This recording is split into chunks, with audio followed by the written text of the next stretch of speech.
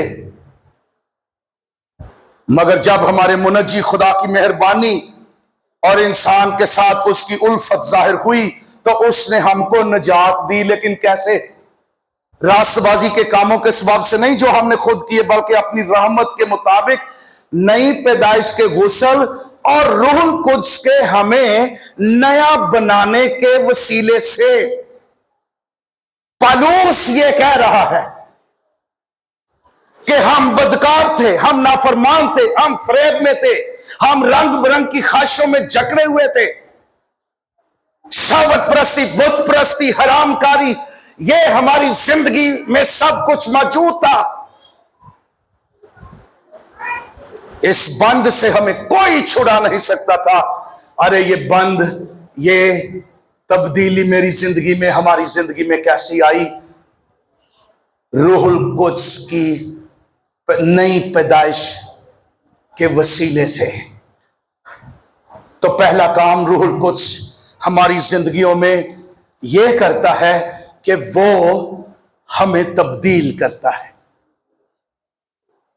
بدل دیتا ہے, خدا کی نجات ہمارے اندر لاتا ہے. اور جس دن ہم نجات پاتے ہیں, غور کیجئے گا, پترس کی پہلی منادی پینتیکوست کے دن جب وہ کلام سنا رہا تھا, یہ وہی شخص تھا جس نے ایک لونڈی کے سامنے 3 دفعہ مسیح کے سامنے اس کا انکار کیا. بزدل شخص, ڈرپوک شخص, خاموش رہنے والا شخص, 3 دفعہ انکار کیا. لیکن جب پینتیکوست کے دن روح القدس نازل ہوا, یاد رکھیے روح القدس سب کے لیے ہے, ہر ایماندار کے لیے ہے.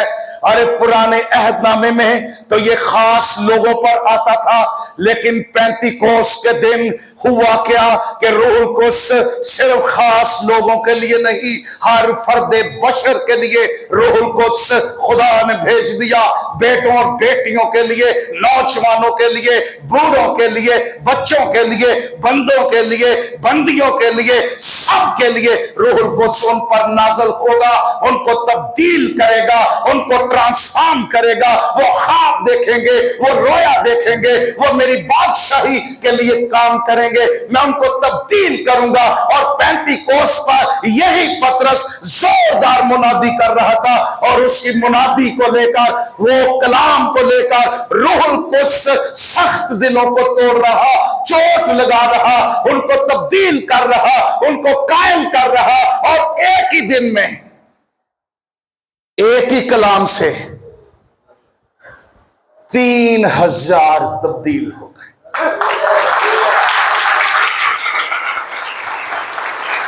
اگر آپ پاک روح کی پارٹنرشپ میں کام کریں گے تو چرچ ایک دن 3000 بھی آ سکتے. یاد رکھیے, تے ایک منادی تے 3000 لوگاں نے, اسی 3000 منادیاں کر لیا نے, تے 3 لوگ بھی نہیں بچتے. اس کا سبب کیا ہے؟ کیا میں منادی پاک روح کی پارٹنرشپ میں کر رہا ہوں؟ کیا وہ میری کمزوری سے واقف نہیں ہے کہ میں لوگوں کو تبدیل نہیں کر سکتا، نہ میری منادی لوگوں کو تبدیل کر سکتی ہے۔ یہ تو پاک روح ہے جو اس منادی میں قدرت پیدا کرتا ہے اور وہ لوگوں کو تبدیل کرتا ہے۔ اگر یہ خادموں کو بھی بات سمجھ آ جائے تو آپ چرچ کو اس ملک میں میگا چرچز دیکھیں گے۔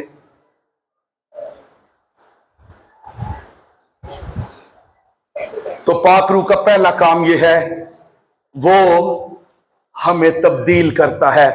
اور جس دن ہم یسوع مسیح کو قبول کرتے ہیں اس دن خدا کا پاک روح ہمارے اندر آ جاتا ہے۔ یہ افسیوں پہلا باب اس کی 13ویں آیت پر غور کیجئے۔ اور اسی میں تم پر بھی جب تم نے کلام حق کو سنا